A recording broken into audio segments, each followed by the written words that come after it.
Ma'asyiral muslimin, jamaah salat subuh yang dirahmati oleh Allah Subhanahu wa taala. Tidak bisa disangkal lagi bahwa pada hakikatnya kebahagiaan yang diidam-idamkan oleh seorang hamba adalah cinta dari Allah Subhanahu wa taala. Kenapa demikian? Karena pada saat Allah Subhanahu wa taala jatuh cinta kepada hamba-Nya, maka sudah pasti kenikmatan di dunia akan diraihnya, terlebih nanti pada saat dia berada di kehidupan di akhirat.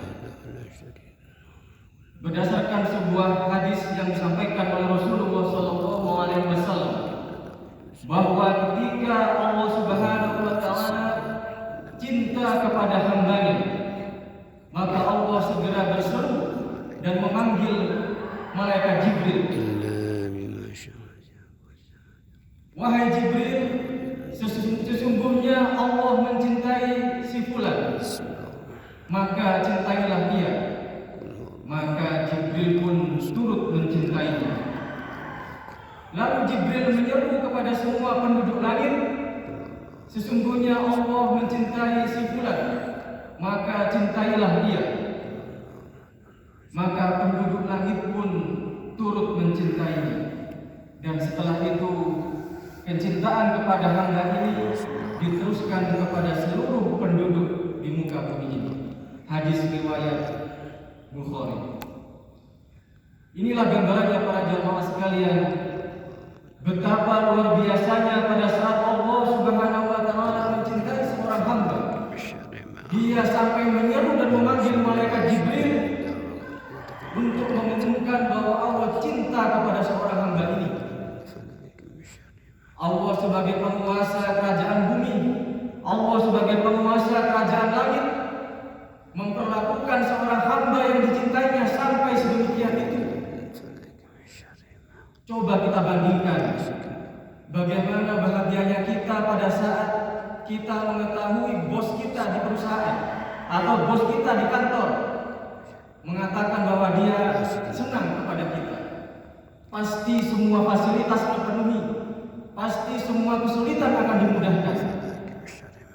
Bagaimana seandainya zat yang memiliki, zat yang maha segala-galanya menyatakan bahwa dia mencintai seorang hamba, maka sudah barang tentu semuanya pasti akan dipenuhi oleh Allah Subhanahu wa taala.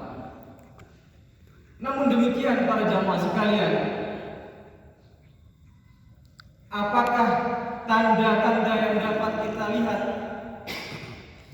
bahwa Allah mencintai seorang hamba? Apakah cinta dari Allah Subhanahu wa taala itu dicerminkan dari banyaknya harta yang diperoleh oleh seseorang?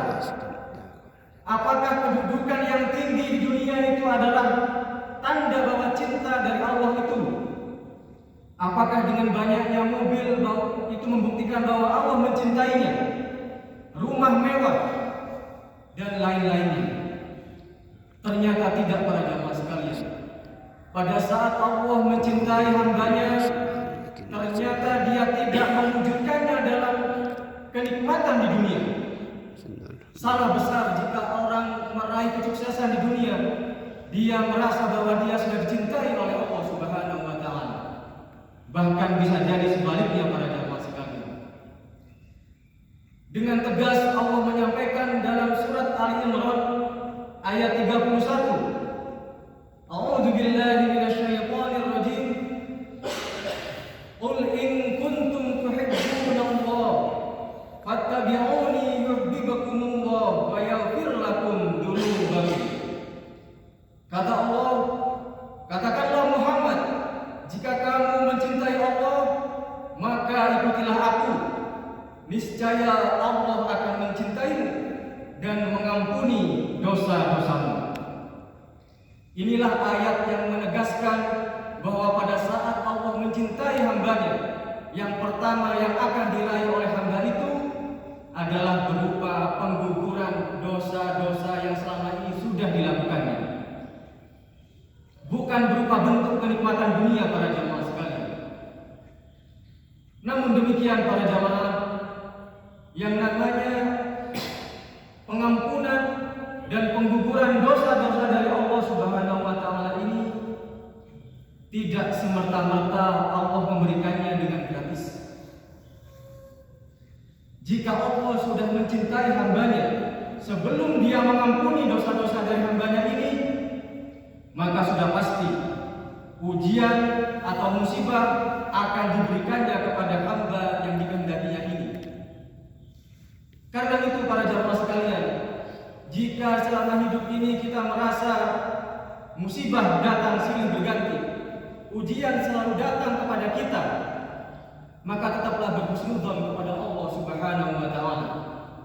Bisa jadi itu adalah jalan dari Allah Subhanahu wa taala. Itu adalah bentuk kecintaan Allah kepada kita, yang kemudian jika kita mampu bersabar, jika kita mampu ikhlas untuk menerima semua ujian-ujian itu, ending yang kita harapkan adalah pengampunan dosa dari Allah Subhanahu wa taala.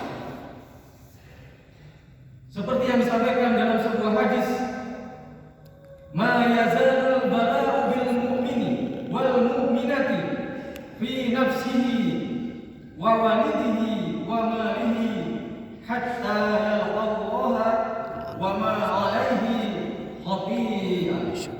Yang artinya, ujian akan senantiasa menimpa seorang mukmin, baik laki-laki atau perempuan, pada dirinya sendiri, pada anak-anaknya, dan pada hartanya, hingga ia bertemu Allah dengan tidak membawa satu dosa pun atasnya. Hadis riwayat Tirmizi. Hadis ini juga dengan tegas menyatakan para jamaah sekalian bahwa jika Allah Subhanahu wa taala sudah mencintai seorang hamba, ujian akan silih berganti datang menghampirinya dengan tujuan supaya dosa-dosa yang dilakukannya selama ini dapat digugurkan pada saat dia hidup di dunia ini.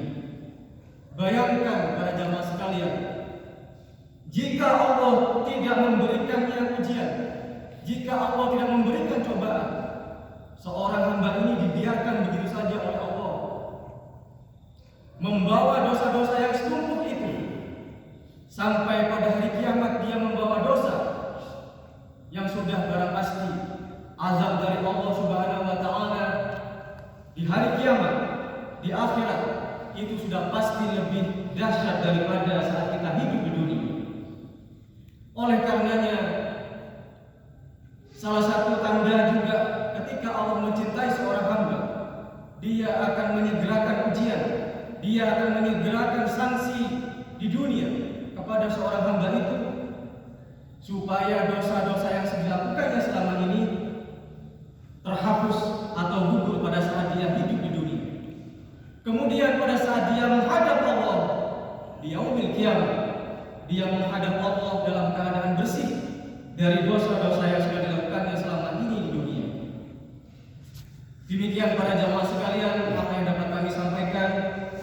Semoga kita semua bisa mengambil hikmah dan manfaatnya.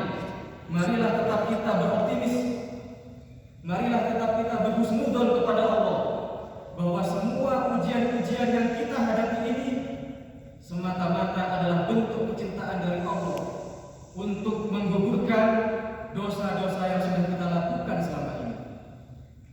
Subhanallah.